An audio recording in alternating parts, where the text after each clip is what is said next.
Halo guys, kembali bersama gue Ajay. Oke, gue ingin ngebahas soal Deni Lanzat yang gue lihat akhir-akhir ini di beberapa video yang berseliweran di sosial media. Ternyata this guy ini sangat fasih berbahasa Indonesia ya. Jadi bukan hanya tahu tapi fasih. Dia juga beberapa kali ketika diwawancara menggunakan bahasa Indonesia. Dan memang isu Lanzat ini bisa berbahasa Indonesia sebenarnya sudah muncul dari bulan lalu ya. Dari minggu lalu, bukan dari bulan lalu, dari minggu lalu. Dari awal tahun lah ketika dia mulai dirumorkan menjadi asisten pelatih. Jadi ini akan sangat bagus ya untuk adaptasinya Patrick Kluivert yang sekarang sudah diresmikan menjadi pelatih timnas Indonesia. Dimana Kluivert pun katanya sedikit ingin mempelajari juga bahasa Indonesia, dan which is ini inisiatif yang bagus ya, karena kita tahu di era Sintayong tidak melakukan itu. Dia memilih menggunakan penerjemah, dia memilih untuk fokus ke taktikal, tapi Patrick Kluivert memilih untuk mencoba belajar. Jadi ya pesan Erick Thohir di mana komunikasi harus bagus ini benar-benar dijalankan oleh Patrick Kluivert. Dan kemarin kita tahu Patrick Kluivert dan Deni Lanzat ini bertemu dengan 5 pemain lokal timnas Indonesia, yaitu Rizky Ridho, Witan, Ferrari, Kambuaya, lagi siapa ya, gue lupa. Satu lagi gue lupa ya. Intinya ketemu sama 5 pemain, nama Egy. Ketemu sama 5 pemain, dan jadi ini adalah start yang bagus untuk Patrick Kluivert, dimana dia kan kabarnya bulan ini itu akan kembali ke Eropa ya.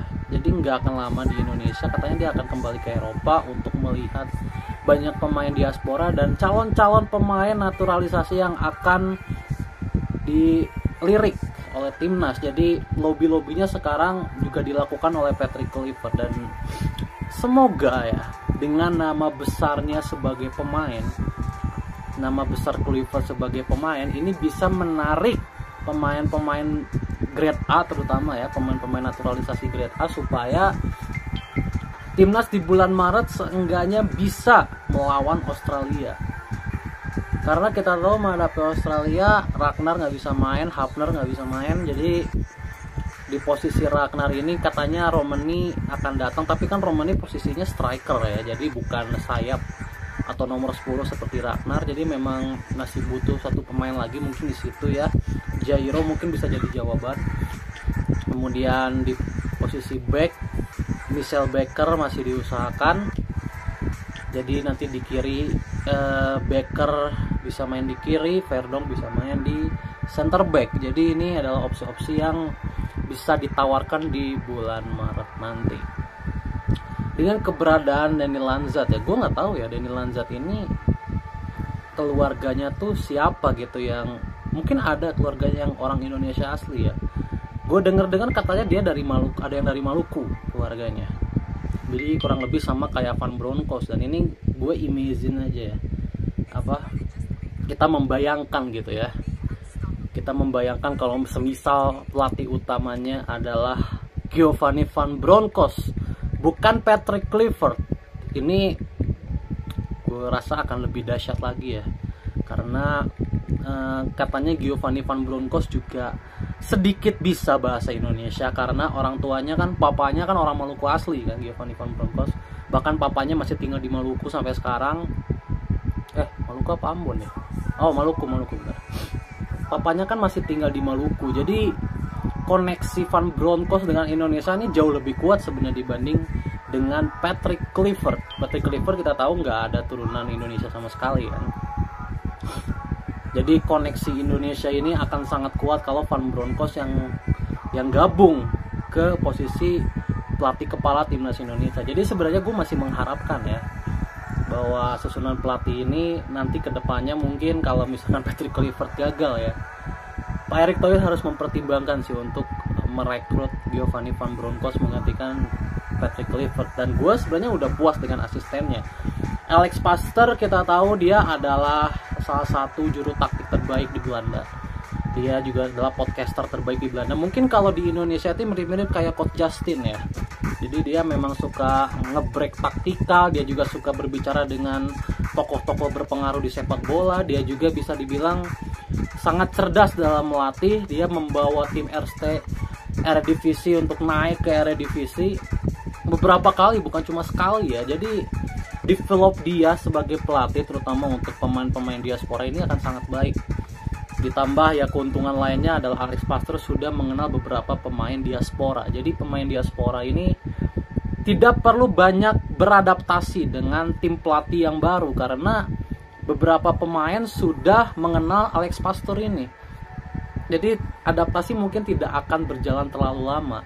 Itu yang membuat Alex Pastoor dan Danny Lanzat ini menjadi keuntungan yang bagus untuk Patrick Kluivert.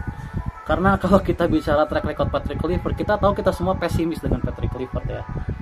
Dimana dia secara track record pelatihnya buruk, bisa dibilang dia menjadi asistennya Louis van Gaal sempat. Kemudian dia diberhentikan cuma 2 tahun. Jadi pelatih Curacao juga nggak sampai 1 tahun. Kemudian dia melatih di Turki juga nggak sampai 1 tahun. Intinya dia di mana-mana gagal lah gitu. Jadi